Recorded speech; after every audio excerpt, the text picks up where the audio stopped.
Magandang araw po sa inyo, Kuya Bari. Itago niyo na lang po ako sa pangalang Danilo. 58 taong gulang sa kasalukuyan. Isa po akong masugid na tagapakinig sa inyong channel at ngayon ay nais ko pong ibahagi ang aking masalimuot na karanasan kasama ang aking asawa. Kuya Bari, nangyari po ang aking kwento noong dekada 80 sa isang bayan na sakop sa probinsya ng Iloilo kung saan kami dating nakatira. Hindi ko na lamang po sasabihin ang eksaktong pangalan ng lugar upang hindi na makapanggambala pa sa katahimikan ng mga taong nakatira roon sa kasalukuyan. Liblib pa kung matatawag ang baryo namin noon, kaya hindi ko maitatangging napakaraming samot-saring kababalaghan na mga pangyayari doon. Sa edad na 18 taong gulang ay may asawa na ako. Nabuntis ko kasi si Helen sa di inaasahan, kaya napilitan kaming magpakasal alinsunod sa mga kagustuhan ng kanyang mga magulang. Kuya Bari, si Helen ay kababata ko lang at nakatira lang din sa di kalayuan sa bahay namin. Ang totoo niyan, Kuya Bari, hindi ako gusto ng mga magulang ni Helen noon dahil mas gusto sana nilang ipangasawa kay Helen ang isa nitong masugid na manliligaw na si Limuel. Si Limuel ay kababata lang din namin. May kaya sila sa buhay at may pinag-aralan kumpara sa akin na grade 5 lamang ang natapos. Ang tanging lamang ko lamang kay Limuel ay medyo angat ako sa kanya kung kakisigan lang ang labanan, kaya hindi malabong mas magugustuhan ako ni Helen. May lahi raw kasing Espanyol ang aking nanay at mapalad naman akong natalsikan ng pagiging mestizo at kahit anong bilad ko sa init ay sadyang mamula-mula lang ang aking balat. Patago po kaming nag-iibigan ni Helen noon hanggang sa nangyari ang hindi dapat mangyari. At ayun na nga, nabuntis ko siya sa hindi inaasahan at wala nang nagawa ang kanyang mga magulang, kaya't minamadali nila akong pakasalan si Helen upang hindi mapahiya ang kanilang pamilya. Noong panahon kasi namin, Kuya Bari, ay napaka-importante ang dangal ng isang babae. Wala namang nagawa si Limuel noon, ngunit ramdam ko ang kanyang galit sa amin ni Helen. Kaya simula nang nalaman nila na ikakasal na kami ni Helen ay hindi na ito nagpaparamdam sa amin. Sa aking murang edad noon, hindi ko maitatangging nahihirapan akong itaguyod ang buhay may asawa. Lalo pat kailangan kong mag-ipon para sa panganganak ni Helen. Pagsasaka lamang ang aking kabuhayan noon. At habang naghihintay kami sa anihan, ay rumaraket din ako sa mga pagbebenta ng sorbetes. Halos nalilibot ko na noon ang buong bayan upang kahit papaano ay matustusan ko ang araw-araw naming pangangailangan at upang hindi masabihan na pabaya ng mga magulang ni Helen.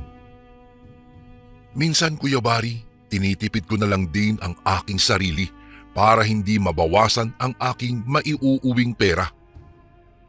Minsan nga ay lumuluwas ako sa mga piyestahan upang doon magtinda at siyempre upang malibre ng makakain. Isang araw, napadpad akong magbenta sa isang piyesta ng isang baryo kung saan may kamag-anak ako. Nakita ako ng aking pinsan at inimbitahan sa kanilang bahay upang kumain. Nagkakatay raw sila ng baka tuwing fiesta sa kanila dahil iyon na umano ang kanilang nakasanayan bilang pasasalamat sa kanilang mahal na patron. Maya-maya pa'y nagsimula na ang kainan at doon lumantad sa akin ang isa sa sikat na putahe sa aming lugar, ang kansi. Ito po ay isang uri ng putahe na karning baka na mas kilala sa ibang panig ng Pilipinas na bulalo. Ang kaibahan lang po ng kansi sa bulalo, Kuya Bari, ay maasim ito katulad ng sinigang.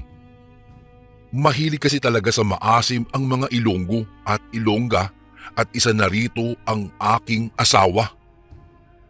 Alam kong paboritong-paborito niya ito. Kaya nang nakabuelo ako ay humingi ako ng kaunti sa aking pinsan upang madalhan ko si Helen ng kansi. Pagkarating ko sa bahay, agad kong inilapag ang kansi sa mesa saka tinawag ko ang aking asawa upang kumain. Abay sobrang saya naman niya nang makitang may daladala akong kansi. Agad siyang kumuha ng kanin at takam na nilantakan kaagad ang dala kong ulam. Akala ko, Kuya Bari, ay naging kontento na si Helen sa dala kong kansi. Nagulat na lang ako nang araw-araw na itong bukang bibig na gusto niya raw kumain ng kansi. Yun pala ay dahil pinaglilihian niya ito. Kung kaya't wala akong nagawa, kaya minsan ay napipilitan akong bumili ng kansi sa mga karinderya sa bayan. Paparating noon ang piyesta sa kabilang baryo kung saan naroroon ang mga kamag-anak ni Helen. At dahil maraming kasiyahan roon, ay doon din ako nagbebenta ng sorbetes araw-araw. Noong dumating na mismo ang fiesta, ay nais ni Helen na sumama sa akin. Tutal ay marami naman siyang kamag-anak roon at pinayagan ko na lang siya. Habang ako po ay nagtitinda, siya naman ay dumiretso sa bahay ng kanyang tiyahin upang doon makifiesta. Hihintayin na lamang daw niya ako roon upang doon na rin ako mananghalian. Ngunit pagdating ko roon sa tanghali, nakita kong dismayado ang mukha ni Helen dahil nauubos na umano ang kansi na kanyang gustong kainin. Nag-aalala ako sa kanya noon dahil ayon sa mga sabi-sabi, kapag hindi raw nakain ng buntis ang kanyang gusto ay maaaring makunan umano ito. Huling nakita namin kumuha ng kansi ay ang isang matandang lalaki na hindi namin kilala. Nagulat na lang ako noon sa sumunod na pangyayari nang narinig ko ang sinabi ni Helen. "Lolo, pahingi po ng kansi," wika ng aking asawa. Halos hindi ako makapaniwala noon na gagawin iyon ni Helen. Ngunit ayon sa kanyang tiyahin ay hayaan ko na lamang daw dahil ganyan daw talaga kapag naglilihi ang isang babae. Gagawin ang lahat upang makuha lamang ang kanyang gusto. Mabuti na lamang ay mabait ang matanda, kaya ibinigay niya ang kansi sa aking asawa. Ngunit bago pa niya iniabot ang mangkok ay tinitigan pa niya ng matalim ang aking asawa at ngumisi. Masaya naman ang aking asawa at noon ay nilantakan ang kansi na walang pakialam. Samantalang ang matanda ay kumakain na lang ng ibang putahe at halos hindi na maalis ang tingin kay Helen. Hindi ko na lamang pinapansin ang matanda noon dahil sa isip-isip ko lang ay naninibago lang ito sa gawin ng aking asawa. Sino ba naman ang hindi magtataka na hiningian ka ng pagkain sa di mo kakilala? Napailing na lamang ako ng mga sandaling iyon, Kuya Bari. Naisip ko na lang na ganun pala talaga kapag naglilihi ang isang buntis. Pagdating ng dapit hapon, umuwi na kami ni Helen sa amin. Ngunit eksaktong nakaabot na kami sa aming bahay ay nagreklamo na ito sa sakit ng kanyang tiyan. Agad naman akong kumuha ng mga halamang gamot at pinainom ko sa kanya, kaya medyo humupa ang sakit nito. Hanggang sa dumating ang gabi. Matutulog na sana kami noon nang muli na naman siyang namilipit sa sakit ng kanyang tiyan. Ayon sa kanya, parang may tumatakbo umano sa loob ng kanyang tiyan na hindi niya mawari kung ano. Napatakbo na lang siya sa labas nang nararamdaman niyang masusuka na siya Noon nga ay nagsuka na talaga siya, ngunit wala namang ibang lumalabas sa kanyang bibig kundi puro tubig lamang. Nang mga sandaling iyon ay wala kaming mahihingan ng tulong dahil kami lang dalawa sa bahay. Kaya minabuti ko na lamang na pagtiyagaang gamutin siya ng mga halamang gamot. Sa awa naman ng Diyos ay kahit papaano ay nakatulog din siya. Kinabukasan, Kuya Bari, dinala ko si Helen sa health center dahil hindi pa rin humuhupa ang sakit ng kanyang tiyan. Matapos naming magpakonsulta ay niresetahan kami ng iba't ibang gamot at binili namin kaagad iyon. Matapos ang ilang araw ng pag-inom ng gamot ay hindi pa rin ganap na gumaling ang aking asawa. Hanggang sa nanglalalim na ang kanyang mga mata at tila kulay ube na ang kanyang mga kuko. Doon na ako nag-alala sa kanyang kalagayan dahil buntis pa naman siya, kaya minabuti ko nang isugod siya sa ospital. Makalipas ang ilang araw ay wala pa ring pagbabago sa kalagayan ni Helen. Halos nauubos na rin ang aking ipon dahil sa dami ng test na ginagawa sa kanya, ngunit wala namang klarong resulta. Mayroong nakapagsabi sa amin na kung hindi raw gumagaling sa doktor ang sakit ng aking asawa, ang ibig sabihin raw ay hindi ordinaryo ang sakit ng aking asawa, kaya napilitan kaming ilabas siya sa ospital at ipinatingin ko sa isang albularyo. Ilang albularyo na rin ang aming nilapitan noon, ngunit wala pa ring ipinagbabago ang kanyang pakiramdam. As lalong nangihina pa si Helen, hanggang sa naging butot balat na lang siya. Nakaratay na lamang siya sa kama noon at hindi na rin kumakain, na naging dahilan upang malagas ang bata sa kanyang sinapupunan. Walang mapaglagyan ang aking lungkot ng mga oras na iyon. Hindi ko alam kung saan ako magagalit, gayong wala namang kasing nakikitang dahilan sa sakit ni Helen. Ganun pa man, nagpatuloy pa rin akong namumuhay upang patuloy kong maipagamot ang aking asawa. Ipinagdarasal ko na lamang sa may kapal na sana ay pagbigyan pa niya ng pagkakataon ng aking asawa na mabuhay pa. At noon, nakapagdesisyon ako na doon na muna kami titira sa bahay ng aking mga magulang upang may makakasama siya sa araw-araw habang ako'y nagtitinda. Opo, Kuya Bari, nagtitinda pa rin ako upang kahit papaano po ay masustentuhan ko ang aming panggasto sa araw-araw, lalo pat kung saan-saan na kami nakakarating sa pagpapagamot lamang sa aking asawa. Isang araw, habang nagtitinda ako sa kabilang baryo, napadaan ako sa isang bahay na maraming tao. Kaya naisipan kong pumwesto muna doon sa may daan upang magbabaka sakaling may bumili sa aking mga paninda. Ilang sandali pa ay may lumapit sa akin na mag-ama upang bumili. Kaya sinamantala ko na ang pagkakataon upang makapagtanong. Manong, bakit po maraming tao dyan? May okasyon ba sa bahay na iyan? Magalang kong tanong sa kanya. Yan ba? Ay, may bagong lipat kasing albularyo dyan, si Mang Doro. Balita nga namin, marami na yang napapagaling doon sa dati niyang tinitirhan, tulad ng barang, kulam at marami pang iba.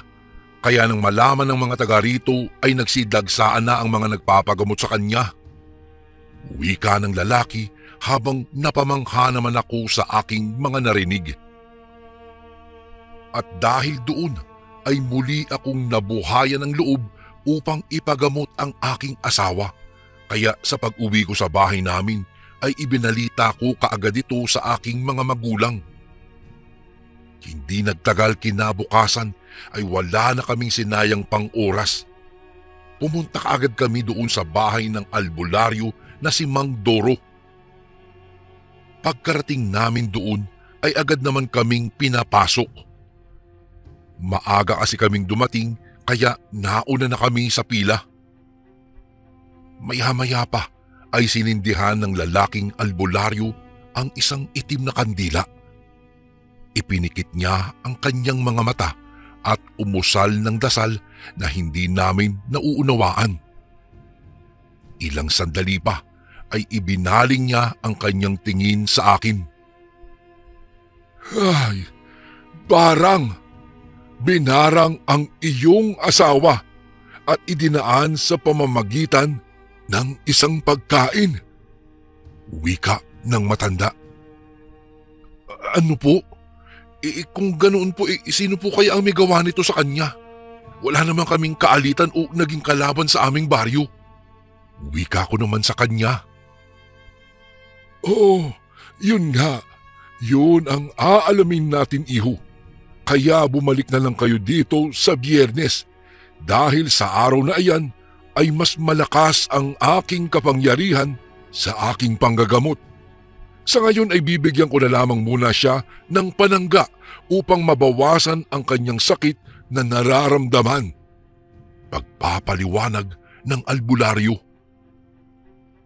Matapos po ang pangyayaring iyon ay kumalat ang balita sa aming baryo na barang ang dahilan ng sakit ng aking asawa. Maraming mga lumabas na haka-haka na baka masama raw ang ugali ng aking asawa at hindi lang iyon. May mga nagsabi pa na baka may nagkakagusto raw sa akin kaya binarang si Helen.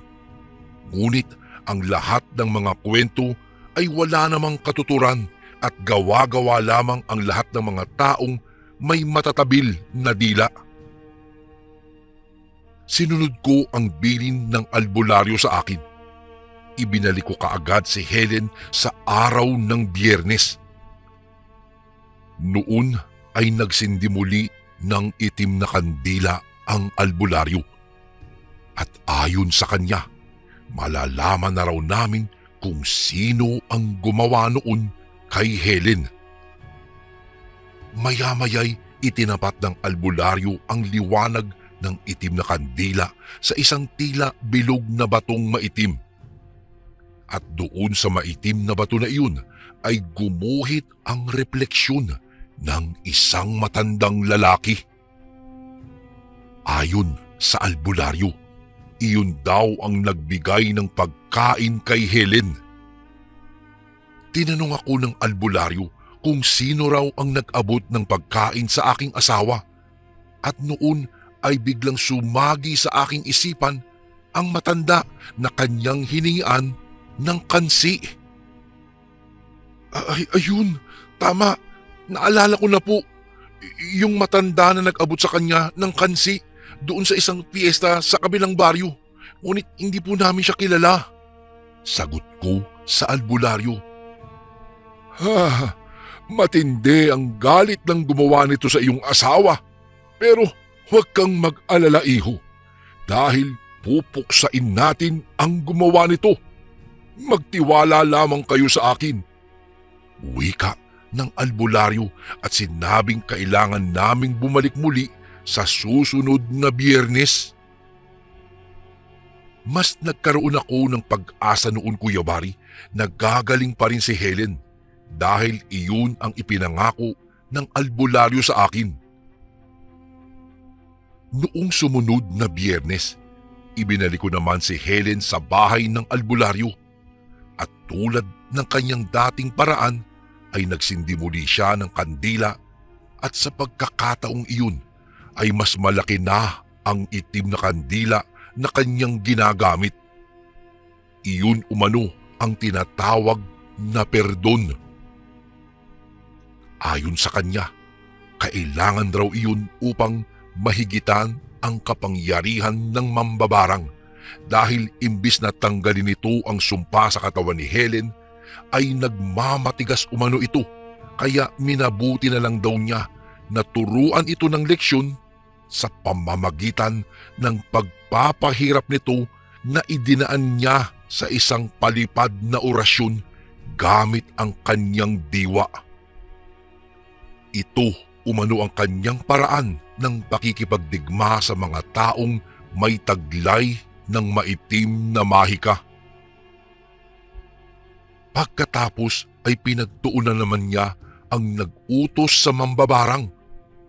Sa pagkakataong iyon ay may ginawa si Mang Doro. Kumuha siya ng pulang trianggulong panyo na may mga nakaguhit na hindi ko naiintindihan. Pagkatapos ay may inilagay siya rito na tila isang maitim na bato na may nakaukit na Latino. Umusal siya ng isang orasyon. Pagkatapos ay hinipan niya ang bato na nasa gitna ng panyo at pagkatapos ay kanyang ibinalot ito. Sa pagkakataong iyon, bigla namang sumakit ang tiyan ni Helen. Nag-alboroto ito na tila isang bulkan na nais ng sumabog. Naaawa po ako sa aking asawa na noon ay talagang namimilipit sa sakit. Ngunit mariin akong pinagbabawalan ng albularyo na hawakan naman siya. Ilang saglit pa, biglang nagsuka si Helen at nooy hindi kami makapaniwala sa aming nakita. Dahil napakaraming kansi ang kanyang inilabas, gayong napakatagal na noong kumain siya ng kansi. At ang mas nakakapangilabot pa ay mayroong kasama itong maiitim na insekto na lumabas sa kanyang bibig at ilong. Ayon sa albularyo ay iyon umano ang ginamit ng mambabarang na insekto upang manirahan sa katawan ni Helen. Noon din ay inilagay ng albularyo ang mga insekto sa isang garapon. Pagkatapos ay umusal ng Latinong dasal, saka pinalaya ang mga ito. Pagpapaliwanag niya, isa umano itong paraan upang ang sakit ni Helen ay bumalik sa nagpabarang sa kanya o kung sino man ang may galit sa kanya. Dagdag pa ng albularyo ay malalaman na umano namin kung sino ang nagpapabarang kay Helen dahil naisumbalik na umano sa kanya ang barang at hindi na ito mawawala kapag hindi niya tatanggalin ang bato na nakabalot sa panyo na noon ay inilagay na niya sa kanyang altar. Simula noon, Kuya Bari, ay unti-unti nang nanumbalik ang lakas ng aking asawa. Nakakakain na rin siya ng maayos at unti-unti nang nakakatayo. Makaraan ang ilang araw, nakasalamuha ko sa daan ang matanda na nagbigay kay Helen ng kansi. Nagtataka naman ako kung bakit wala namang nangyayari sa kanya, gayong sabi ng albularyo ay naisumbalik na nito ang barang. Ang ginawa ko'y lumapit ako sa kanya at agad ko siyang sinita. "Manong, bakit mo binarang ang aking asawa?" Galit kong tanong sa kanya. Nagulat naman siya at tila natakot. Paalis na sana siya, ngunit nadala ako ng aking emosyon at nasuntok ko ang matanda na tumama sa kanyang mukha. "Hindi ako mambabarang, kaya wala akong alam sa nangyayari sa iyong asawa," sagot niya, ngunit ramdam ko'y mayroon siyang hindi sinasabi sa akin. Sa galit ko, Kuya Bari, muli ko siyang sinugot at sinuntok ulit ng ilang beses na halos ikatitigil na ng kanyang hininga. Teka lang, napag-utusan lang ako ng isang lalaki. Binayaran niya ako upang ilagay sa pagkain ng iyong asawa ang katiting na parang pulbo. Wika ng matanda. Dahil sa kanyang itinuran, ay ako'y napatigil. Tinanong ko siya kung sino ang lalaking nag-utos sa kanya at noon ay sinabi niya na ang pangalan umano ng lalaki ay Limuel. Tila natulala ako sa aking kinatatayuan. Noon ay naiisip ko si Limuel. Hindi pa rin pala nawawala ang kanyang galit sa amin. Ngunit hindi ko inaakala na magagawang ipabarang ni Limuel itong si Helen. Hinayaan ko ang matanda na umalis noon, ngunit namumuo sa akin ang galit kay Limuel, lalo pa at nadamay ang bata sa sinapupunan ni Helen. Sa isip-isip ko ay hindi ko mapapatawad si Limuel sa kanyang ginawa. Pagkatapos doon ay umuwi ako ng bahay at nadatnan ko doon ang aking asawa na nakakakilos na at nagagawa na niya ang mga simpleng gawaing bahay. Ngunit hindi ko pa sinabi sa kanya noon ang aking natuklasan. Pinalipas ko muna ang mga araw at hinihintay ko muna na lubusan ng gumaling ang aking asawa, saka ko sinabi sa kanya ang lahat. Noong nalaman ito ni Helen ay galit na galit siya dahil kung hindi iyon ginawa ni Lemuel sa kanya ay malamang buhay pa sana sa kanyang sinapupunan ang magiging anak namin. Makalipas ang ilang araw, kumalat ang balita sa aming baryo na nagkakasakit umano itong si Lemuel, kung saan-saan na rin ito ipinagagamot ng kanyang mga magulang. Hanggang sa isang araw na lang, nagulat na lang kami nang pumunta ang mga magulang nito sa aming bahay. Danilo, Helen, parang awa nyo na. Patawarin nyo na si Lemuel. Nagmamakaawang wika ng kanyang ina na noon ay nakaluhod at halos humalik na sa aming paanan. Ayon pa sa kanya, bago pa man daw tuluyang naratay sa kama si Lemuel, ay nakapagkumpisal pa ito sa kanila na siya umano ang nagpabarang kay Helen dahil umano sa matinding galit nito sa aming dalawa. Pakiusap, maawa kayo sa amin. Patawarin niyo na si Lemuel. Walang kasing sakit sa amin bilang mga magulang na makitang nakaratay ang naghihingalong aming anak. Wika naman ng ama ni Lemuel. Dagdag pa niya na ilang sandali na lang daw ay maaari ng bawian ng buhay ang kanilang anak. Noon din ay napagdesisyonan namin ng aking asawa na patawarin na lang si Lemuel, kaya pinauwi na namin ang kanyang mga magulang. Agad naman kaming pumunta noon sa bahay ng albularyo na si Mang Doro at pagdating namin doon, agad naman niya kaming sinalubong ng ngiti. Malayo pa lang kayo. Alam ko na ang nilalaman ng inyong mga budhi. Kaya ngayon din ay papalayain ko na siya mula sa kanyang paghihirap. Wika ng albularyo. Sa muli ay nagsindi na naman siya ng perdon. Pagkatapos ay kinuha niya ang nakabalot na bato sa pulang panyo sa kanyang altar. Noon ay inilatag niya ito sa aming harapan at pagkatapos ay umusal ng isang orasyon. Maya-maya pa ay biglang nagbago ang kulay ng batong ito. Mula sa itim nitong kulay ay naging isang normal na bato na lamang ito. Ayon sa albularyo, tanda raw ito na nawala na ang sumpa sa katawan ni Lemuel at umalis na din daw ang mga insekto sa kanyang katawan. Ang bato raw ang nagsilbing simbolo ng kanyang katawan at ngayon ay manunumbalik na ito sa normal na anyo.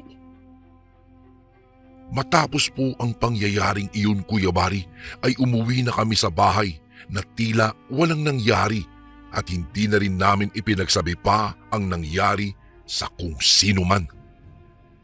Mas maigi na iyong ganoon kaysa naman maging pagsimulan pa ng mga chismis ng aming mga kababaryo.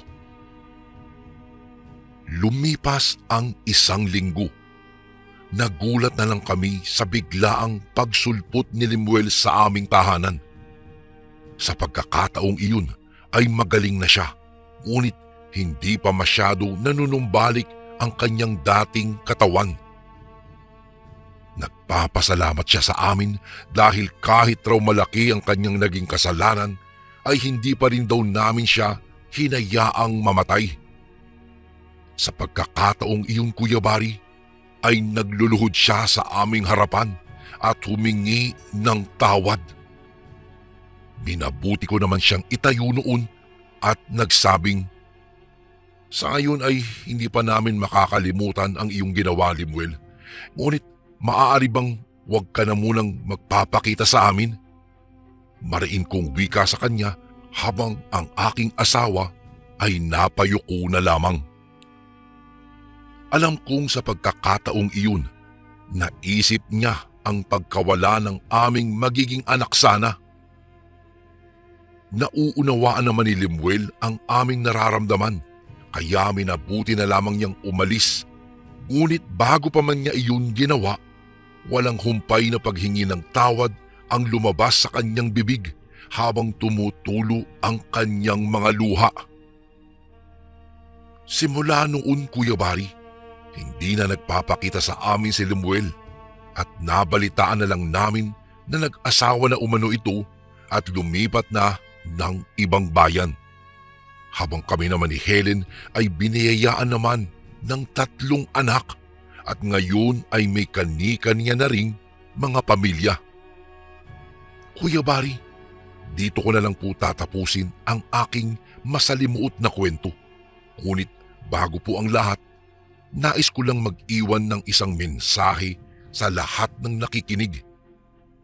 Huwag tayong magtanim ng galit at puot sa ating kapwa dahil wala itong maibubungang mabuti. Sa halip ito ang mag-uudyok sa atin upang gumawa ng masama. Hanggang dito na lang po at salamat po, Kuya Bari, kung sakaling mabasa niyo po ito sa mga darating na araw. Lubos na gumagalang, Danilo.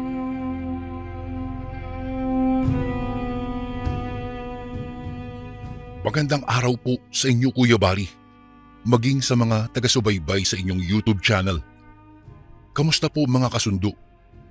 Ako nga po pala si Tikoy. Ako po ay tubong antike. Panganay ako sa 3 magkakapatid at isa po akong call center agent dito sa Maynila. Ang kwentong isasalaysay ko po sa inyo ngayon ay hango sa mga naging karanasan namin ng aking pamilya. Ilang dekada na rin ang nakalipas. Noong mga panahong iyon, Kuya Bari, nasa idarang 13 pa lamang po ako siguro nun. Payak lang po ang aming pamumuhay at nakatira kami dati sa bukid. Masagana naman po ang pamumuhay namin sa bukid, lalo na at naroroon na ang lahat ng pangangailangan namin, lalo na sa usaping pagkain. Sagana po kami sa mga prutas at gulay dati. Siya nga po pala ang hanap buhay ni tatay ay pagsasaka sa bukid at katuwang niya si inay. Araw ng Biyernes, maganda po ang panahon ng hapong iyon. Nagkataon naman na abala si itay sa pag-aaralo sa bukid nang dumating ang mga kamag-anak niya na nagmula pa sa Maynila. Kung hindi pa kami sinundo ni inay at ibalita ang pagdating ng mga kamag-anak ni itay, ay hindi pa namin malalaman. Napakaripas pa nga ako noon sa pagtakbo, makarating lamang kaagad sa bahay namin. Hindi ko kasi mapigilan na makaramdam ng pananabik na makita ang mga kamag-anak naming nanggaling pa ng Maynila. Ganyan talaga siguro ang mga taga-probinsya. Hindi maiiwasan na makaramdam ng pananabik at saya kapag kami panauhin silang nagmula pa sa Maynila. Noong makarating ako sa bahay, naabutan ko pa ang mga panauhin namin na kamag-anak ng tatay ko na nagtatawanan sa sala. Naroroon din ang 2 kong mga kapatid at nakikipagkwentuhan na sa kanila. Nang mapansin nga ng isang babae na kaidaran lang ni itay ang presensya ko, ay agad itong napatayo, saka ako sinalubong. Kinakabahan pa nga ako nun, Kuya Bari. Tinanong niya ako kung ako raw ba si Tikoy, kaya nang sagutin ko siyang opo, ay hindi ko rin inaasahan ang biglaan niyang pagyakap sa akin. Kuya Bari, nung una ay nahihirapan pa akong intindihin siya dahil nga sa Bisaya po ang nakasanayan kong dialekto samantalang Tagalog naman po ang wikang ginagamit niya. Mabuti na lamang, gumagamit siya ng mga sign kaya kahit papaano po naiintindihan ko ang mga sinasabi niya. Nagpakilala po ang babae na siya raw po ay si Tia Chali. Pinsan daw siya ng tatay ko. Ipinakilala niya rin sa akin ang dalawang lalaking mga anak daw niya na kausap ng mga kapatid ko naman. Kasing edad ko lang din naman ang anak ni Tia Chali. 12 anyos pa lamang si CJ, samantalang 13 naman si Carlo. Ipinakilala niya rin sa akin si Tio Boyet, ang asawa niya. Naroon din ang iba pang mga pinsan ng tatay ko na kapatid naman ni Tia Chali. Nagmano pa nga ako sa mga ito bilang pagpapakita ng paggalang. Ipinakilala niya rin sa akin ang mga ito, sina Tia Esmeralda, Tia Angelica at si Tio Rico. Bali po Kuya Bari, 4 pala silang magkakapatid na nandoon. Ang asawa niya at ang dalawa niyang mga anak. 7 ang lahat ng mga kamag-anak namin na bumisita sa bahay. Hindi naman nagtagal, dumating din kaagad si Itay. Maayos akong nagpaalam kay Tia Chali at nakipaglaro sa mga anak niya at sa mga kapatid ko. Nagkayayaan pa nga kaming 5 na mag-ikot-ikot sa baryo. Nagpaalam pa sina CJ at Carlo sa nanay nila. Sila pala ang mga anak ni Tia Chali at Tio Boyet. Mabuti na lamang at pinayagan ng dalawa na sumama sa amin sa paglibot sa aming baryo. Bago pa nga kami umalis sa bahay ay narinig ko pa ang mga tawanan nila Itay at maging ang mga kamag-anak niya. Habang naglilibot naman kami ng mga kapatid ko kasama sina CJ at Carlo ay panay pa ang kwentuhan at tawanan namin. Panay pa ang tanong ng nakakabata kong kapatid na si Rolly sa dalawa kung ano raw ang mayroon sa Maynila na nagagalak namang sinagot ng dalawa. Si Rolly ang bunso naming kapatid at si Lloyd naman ang sumunod sa akin Kuya Bari. 6 na taong gulang pa lamang siya ng mga panahong iyon samantalang 2 taon naman po ang agwat ng edad ni Lloyd sa kanya. Sa tuwing nakakasalubong o nadadaanan pa nga namin ang mga kakilala namin, napapahinto kami dahil napapatanong ang mga ito kung sino-sino raw ang mga batang kasakasama namin kaya hindi namin maiwasan na ipagyabang sila na kamag-anak namin sila na nagmula pa sa Maynila. Hindi ko rin maiwasan na talagang mamangha dahil sa sobrang talino ni na CJ at Carlo. Kuya Bari, nakakatuwa rin silang kakwentuhan at kasama. Nalibang kaming 5 sa paglilibot sa baryo. Noong mapagod kami, huminto muna kami sa maliit na tindahan ni Aling Meli at bumili ng ice candy. Napagpasyahan na rin namin na umuwi na dahil baka hinihintay na kami sa bahay. Habang naglalakad, hindi pa rin kami tumigil sa pag-uusap at tawanan. Kinakain din namin ang daladala naming ice candy. Pinuri pa nga ni Carlo ang ice candy ni Aling Meli. Anito, napakasarap daw ng manggang ice candy dahil manamis-namis daw ito. Ang sariwa naman talaga ng hangin dito sa inyo sa probinsya. Tsaka ang tahimik ng paligid, no? Hindi kagaya sa Maynila na sobrang ingay. Komento pa ni Carlo. Napangiti naman kami sa tinuran ni Carlo.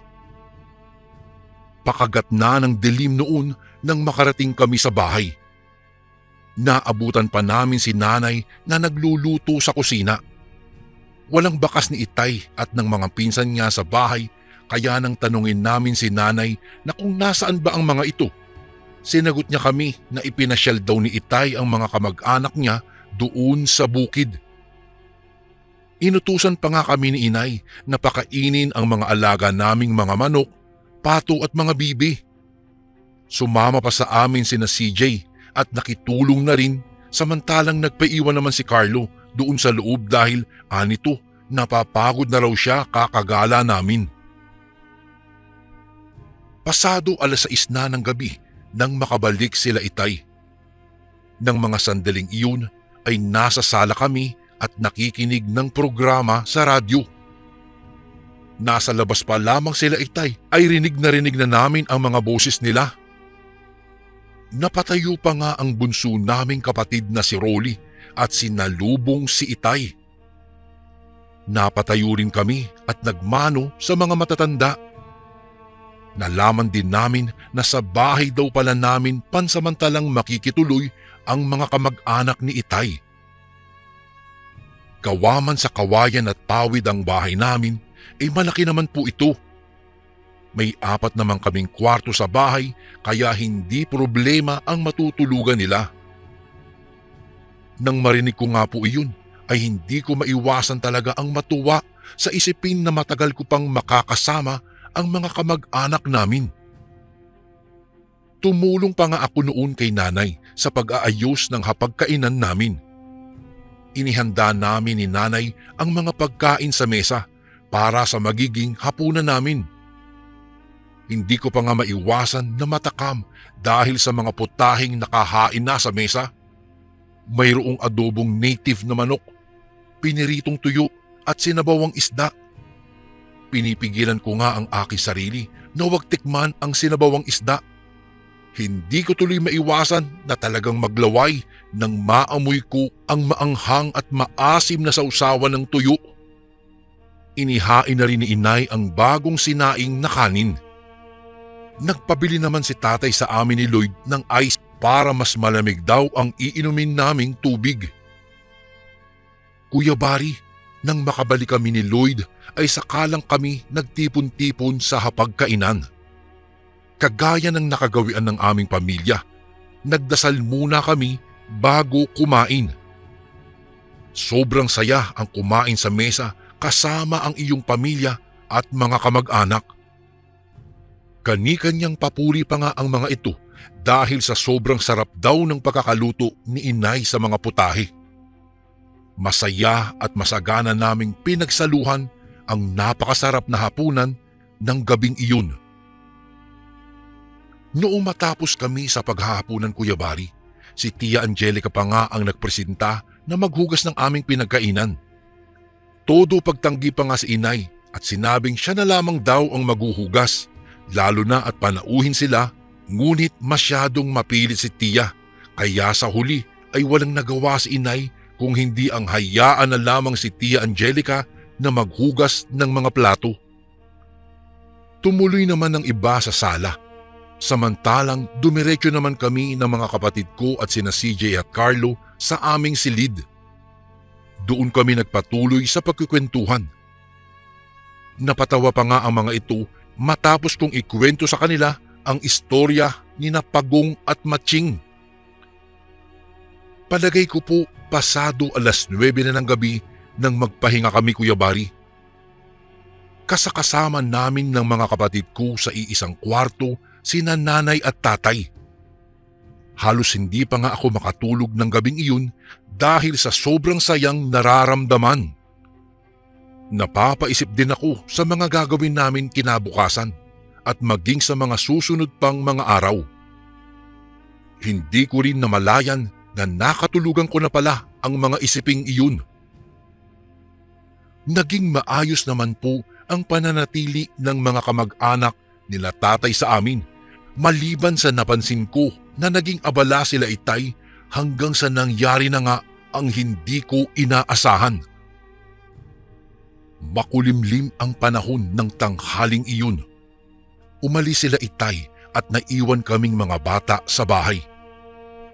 Nagkakasiyahan kami noon sa sala nang bigla na lamang kaming nakarinig ng sigawan na nagmula sa labas. Nagulat pa nga ako dahil sa paraan ng sigawan na narinig namin ay parang may nag-aaway. Hindi ko pa maiwasan na kabahan at magtaka kung sino-sino nga ba ang nag-aaway sa labas, kaya dali-dali akong napatakbo at nakisilip sa labas ng aming bahay. Maging ang 4 pang mga bata na kasama ko ay nakisilip din. Noong makadungaw ako sa pintuan, nagulat ako nang makita ko si tatay at si Tio Rico na nagsusuntukan, samantalang todo naman sa pagpigil ang ginagawa sa kanila ng iba. Hindi ko maiwasan tuloy na magtaka at makaramdam ng takot dahil sa mga nangyayari. Nababakas sa mukha ng 2 matatandang nag-aaway ang matinding galit. Gulong-gulo po ang isipan ko. Maraming mga katanungan ang pumasok sa isipan ko, kagaya na lamang kung bakit nag-aaway sila tatay at Tio Rico at kung ano ang dahilan ng kanilang kaguluhan. Grabe naman, ang kapal naman ng pagmumukha ninyo. Nakikitira at nakikikain na nga kayo rito. Gusto nyo pang angkinin ng lupang pagmamayari ko? Ha! Ni piso ay wala man lang inambag ang mga magulang ninyo sa bukiring ito, kaya wala kayong karapatan sa lupang ito. Galit na sigaw ni Itay. Nagpalitan sila ng sigawan ng mga pinsan niya. Bakas ang galit sa mukha ng bawat isa sa kanila. Nang dahil sa naganap na away, napaiyak pa nga ang kapatid kong si Rolly, at nang marinig iyon ni Inay, ay agad niya itong pinuntahan at pinatahan. Sinabihan din kami ni Nanay na pumasok sa loob at huwag makinig sa mga away ng mga matatanda. At huwag makinig sa away ng mga matatanda. Ngunit kahit noong nasa kwarto na kami ay hindi ko pa rin maiwasang kabahan dahil sa mga nangyayari. Tahimik lang kami sa isang sulok. Wala ni isa sa amin ang nagtangkang magsalita. Nang araw ding iyon, umalis ang mga kamag-anak ni tatay sa bahay. Galit na galit pa rin si Itay dahil sa nangyari. Doon ko lang din nalaman na kaya pala sila nag-aaway ay dahil sa lupa. Ayon kay Itay, nalaman niya raw na may masama palang binabalak ang kanyang mga pinsan. Nais ng mga ito na angkinin ang lupang pagmamayari pa ng mga magulang ni Itay, at dahil nag-iisang anak lang si Itay, ay tanging siya lamang ang tagapagmana ng lupain ng kanyang mga magulang. Ilang araw ding naging tahimik ang bahay dahil sa mga nangyari. Tuluyang naputol na rin ang komunikasyon namin sa mga kamag-anak ni Itay. Hindi ko lang maiwasan na malungkot dahil sa isang iglap lamang, nagbago ang lahat. Ni hindi na naming nagawang magpaalam ng maayos kila CJ at Carlo. Nakakalungkot lang isipin, Kuya Bari, na dati masaya kayong nagsasama-samang kumakain sa isang mesa, pero dahil lang sa lupa, nagkagulo na ang lahat. Isang hapon, habang nakikinig kami ng programa sa radyo ng mga kapatid ko sa sala, bigla na lamang kaming tinawag ni Nanay. Nabigla pa ako dahil sa pagsigaw niya. Napatakbo ako at tumungo sa kwarto kung saan siya naroroon. Naabutan ko pa siyang nagsesermon. Nasa likuran ni Nanay si Itay at mukhang may ginagawa ito. Nang mapansin ni Nanay ang presensya ko, ay agad niya akong inutusan na kunin ang walis tingting sa labas. Kuya Bari, narinig ko pa ang reklamo ni Inay tungkol sa mga insekto, kaya doon ko lang tuluyang napansin ang mga nagsisilakihang mga langaw at iba pang insekto na nagkalat sa aming silid. Nabigla pa nga ako dahil sa mga nakita, kaya mabilis akong napatakbo sa labas at kinuha ang walis na iniutos ni Nanay. Nang makabalik ako, tinulungan ko pa si Nanay sa kahahampas ng mga langaw. Sobrang laki ng mga ito, Kuya Bari. Nang sumunod na araw, ay nakapagtataka na palaging may mga insektong umaaligid-aligid sa bahay, lalo na sa kinaroroonan ni Itay. Palagi naman kaming naglilinis ng bahay kaya misteryo para sa amin ang biglaang paglitaw ng mga insekto. Ilang beses nang nagrereklamo sila itay at inay dahil sa mga insekto. Bumili na nga kami ng gamot na pampatay sa insekto, ngunit panay pa rin ang sulputan ng mga ito. Habang lumilipas ang mga araw, kapansin-pansin din ang mga pagbabago kay tatay, lalo na sa kalusugan at pangangatawan niya. Biglang nangayayat si itay. Panay ubo rin ito hanggang sa tuluyan siyang tinamaan ng karamdaman. Noong una, ang akala lang namin ay dala lamang ito ng kanyang kapaguran, ngunit bakit siya bigla ang tinamaan ng sakit at habang tumatagal ay lumalala ng lumalala ang kalagayan niya. Maging si inay ay hindi na rin maiwasan ang mag-alala. Nakagawian na namin na palaging masigla si itay, kaya hindi rin namin maiwasan na manibago sa kanya dahil bigla itong nanghina. Ilang beses na rin naming dinala si itay sa ospital, ngunit habang tumatagal ay mas lalong lumalala pa ang kanyang kalagayan. Umabot pa sa punto na kailangan pa niyang tumigil sa kanyang pagtatrabaho dahil sa karamdaman niya. May mga bukol ding tumubo sa ilang bahagi ng katawan ni tatay, kung kaya't mas lalo kaming nag-alala sa kanya. Nabaon din kami sa utang dahil sa mga gamot ni tatay. Ngunit hindi kami nawawalan pa rin ng pag-asa. Alam naming gagaling si itay. Patuloy kaming umaasa na muli kaming makakabangon. Sa tuwing naaalala ko ang nakaraan at ang kalagayan ni itay ay hindi ko mapigilan ang malungkot. Sobrang nakakaawa ang kalagayan niya. Malaking-malaki talaga ang ipinayat ni tatay.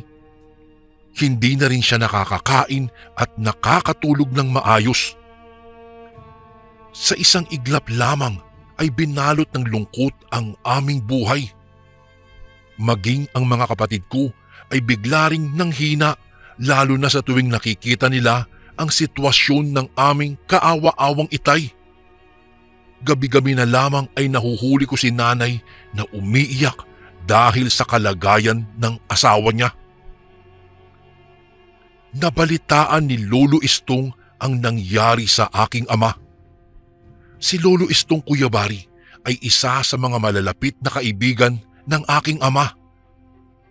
Dinalaw niya si itay sa bahay at nang makita niya ang sitwasyon ng aking ama, nakaramdam siya ng awa rito. Sinuri niya ang kalagayan ni tatay at sinabi niya kay nanay na dalhin daw namin si tatay sa isang albularyo dahil malakas talaga ang kutob niya na may nangyayaring hindi maganda sa kanya. Hindi rin naman nagtagal si Lolo Istong doon sa bahay namin dahil agad din itong nagpaalam at umalis. Nagdadalawang isip pa nga noon si nanay kung susundin ba niya ang sinabi ni Lolo Istong. Habang tumatagal ay mas lalong humihina si tatay at maraming mga bukol pa ang patuloy na tumutubo sa kanyang balat. Mas lalo ring dumarami ang mga insektong umaaligid-aligid sa paligid. Doon na tuluyang naisip ni nanay na sundin na ang payo ni Lolo Istong. Nakilala ni inay si Lolo Apong mula sa mga kakilala niya. Ayon pa sa mga ito, si Lolo Apong daw ay isang dalubhasang matandang albularyo na matatagpuan lang sa kabilang baryo. Kaya nang sumunod na araw, Kuya Bari, sa tulong din ng mga kakilala ni itay, dinala namin siya sa bahay ni Lolo Apong. At hindi naman nasayang ang pagod at pagpunta namin sa bahay niya dahil nagawa kaming harapin ng matanda. Nang makita ni Lolo Apong ang kalagayan ni itay, ay agad niya itong sinuri. Nagtanong pa siya ng mga ilang bagay kay nanay. Maya-mayalay hinanda na ni Lolo Apong ang kanyang mga gagamitin. Nalaman din namin mula sa kanya na kaya pala bigla ang tinamaan ng karamdaman si Itay at may mga insektong sumusunod sa kanya dahil nabarang siya. Mabilis din naming napag-alaman na ang nagpapabarang pala ay isa sa mga kamag-anak ni Tatay. Nagulat kaming lahat sa aming mga nadiskubre. Nang dahil sa aming natuklasan, sumabog sa galit sila Tatay at Nanay. Maging ako, Kuya Bari, halos hindi rin makapaniwala. Sino ba ang mag-aakalang dahil lamang sa pinag-aagawan nilang lupa ay aabot pa sila sa punto na magagawa ng mga kamag-anak ni Itay na ipabarang siya? Sino ang mag-aakala na magagawang ipabarang ng sarili niyang mga kadugo si Tatay? Tinanong pa ng albularyo na may dalawang bagay na pagpipilian daw si Itay at iyon ay ang gumaling siya, ngunit babalik sa nagpabarang sa kanya ang karamdaman niya o mamamatay si Itay nang dahil sa kanyang karamdaman. Kuya Bari, siyempre naman mas mahalaga pa rin ang sarili nating buhay at kapakanan. Sa tulong ni Lolo Apong ay nailigtas niya mula sa kapahamakan ang aking ama. Natanggal niya ang ginawang orasyon ng pambabarang. Pinayuhan din niya si Itay na hulihin ang isa sa mga insektong umaaligid-aligid sa kanya, saka ito puksain na agad namang sinunod ni Itay. Todo ang pasasalamat ang ginawa ng aming pamilya sa matandang albularyo. Nang makauwi kami ng araw na iyon, ay unti-unting nababawasan ang mga insekto sa bahay hanggang sa tuluyang maglaho na ang mga ito. Makalipas ang ilang araw, tuluyang bumalik na ang buong lakas ni Tatay. Nakabalik na rin siya sa kanyang pagtatrabaho sa bukid. Tungkol naman sa mga kamag-anak ni Itay, tuluyang naputol na ang komunikasyon ng aming pamilya sa kanila. Wala na rin kaming nabalitaan pa tungkol sa mag-anak na iyon. Hindi na namin alam kung tuluyan bang bumalik sa nagpabarang kay Itay ang karamdamang ibinigay nito sa ama ko. Nagpatuloy lamang si Itay sa pangangalaga at pagbabantay sa bukid. Nang dahil sa pagsisikap at kasipagan ng mga magulang ko, ay muling sumagana ang lupain na pagmamay-ari ng aming pamilya. Unti-unti kaming nakabangon at unti-unti rin naming ibinaon sa limot ang madilim na nakaraan at alitan na naganap sa pagitan ni Tatay at sa kanyang mga kamag-anak. Nagpatuloy naman kami ng mga kapatid ko sa pag-aaral hanggang sa makapagtapos nga ako sa kolehiyo sa kursong HRM.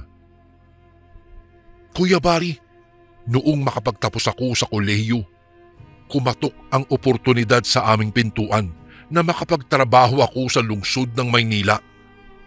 Sa tulong po at suporta at gabay ng aking pamilya, hindi ko na pinalampas pa ang oportunidad na iyon. Sa kasalukuyan po, pamilyadong tao na rin po ako. Ang mga kapatid ko naman at magulang ay nasa maayos namang kalagayan pa rin. Tungkol naman sa mga kamag-anak namin, ay wala na talaga akong nabalitaan pa tungkol sa kanila, ngunit ang mga alaalang nakaraan ay alam kong habang buhay na mananatili sa aking isipan. Naging ganid man ang aming mga kamag-anak, ay ipinagpapasa Diyos ko na lamang, Kuya Bari. At hindi ko rin sukat akalain na totoo pala ang barang o kaya'y kulam. Mayroon pala talagang ganito. Nagagawa nila na ipabarang ang isang tao dahil lang sa sarili nilang kapakanan. Naging palaisipan din sa akin ito. Talagang kamangha-mangha ang pambabarang, no? Pwede po palang mangyari iyon, Kuya Bari. Ang katanungan ko lang ngayon, Kuya Bari, sa modernong panahon ngayon, mayroon pa kayang mambabarang? Dito ko na po tatapusin ang aking kwento. Sana po'y maitampok nyo rin po ito sa mga darating na araw. Kuya Bari, more power po sa inyong channel and God bless po sa lahat ng kasundong nakikinig ngayon. Lubos na gumagalang, Tikoy. And again, maraming salamat po mga kasundo. Don't forget to subscribe and i-click nyo lang po yung bell na button para updated po kayo sa mga upcoming videos namin na paparating. Maraming salamat po ulit. God bless and ingat po lagi dyan. Ito po si Kuya Bari at ako ang Sundo.